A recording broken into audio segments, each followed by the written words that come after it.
Bom, perfeitamente.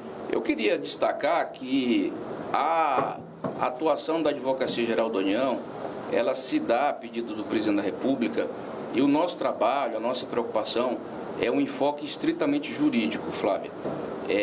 Nós só levamos ao Presidente da República essa conclusão porque nós tivemos uma condição que ele nos ofereceu de estudar com calma, com tranquilidade, as condições jurídicas necessárias para essa medida.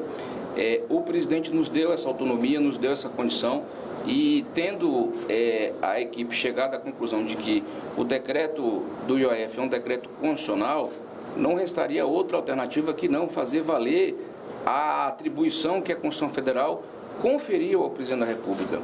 É dizer, se nós não tivéssemos nesse momento apresentado esta medida, nós estaríamos permitindo, autorizando que um poder fizesse uma interferência indevida em outro poder.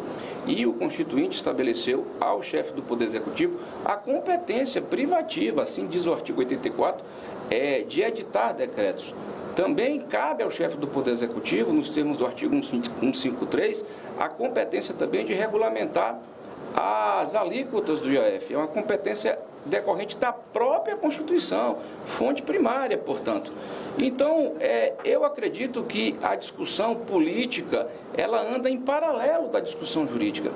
E eu quero dizer que há um Presidente da República neste país, que é o presidente Lula, que ele tem um extremo, profundo respeito pelo Poder Legislativo. O presidente Lula, ele sempre pautou as suas relações pelo diálogo. E ele tem se esforçado muito, desde que assumiu, a manter um diálogo de alto nível, de alta confiança com os chefes dos poderes. E ele tem tido com o presidente da Câmara e o presidente do Senado uma relação muito respeitosa, muito profícua. O presidente tem uma admiração e digamos assim, uma relação muito profícua com os dois presidentes. E eu acredito que o tempo da política oferecerá as saídas para a política. Agora, nós não podemos deixar de adotar as medidas jurídicas em razão das questões políticas. É nosso poder-dever, como Advocacia Geral da União, e também é poder-dever do Presidente da República, adotar todos os atos necessários para preservar a instituição Presidência da República. O presidente Lula não abrirá mão da defesa da Presidência da República como instituição.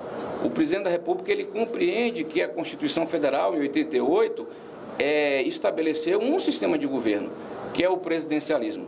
E ele está, neste momento, com esta ação, defendendo um sistema de governo, que é o presidencialismo. Um sistema de governo que depende da relação respeitosa, harmônica, com o Poder Legislativo e o Poder Judiciário. E é esse o esforço que o presidente Lula sempre fez e fará, certamente. Eu quero dizer que as portas da política sempre tiveram abertas e continuarão abertas.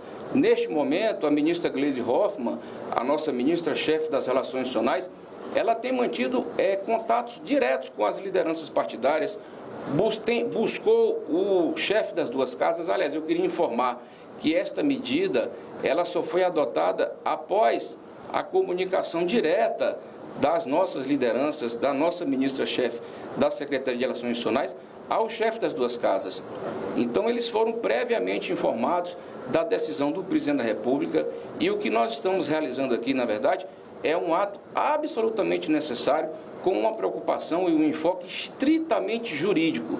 Jurídico é um aspecto que não pode ser desconsiderado ante a política. Obviamente que há um espaço da política e também há um espaço do direito. Neste momento, falará o direito. Obviamente que a política poderá chegar a soluções próprias, poderá chegar a arranjos próprios, e tudo isso é legítimo.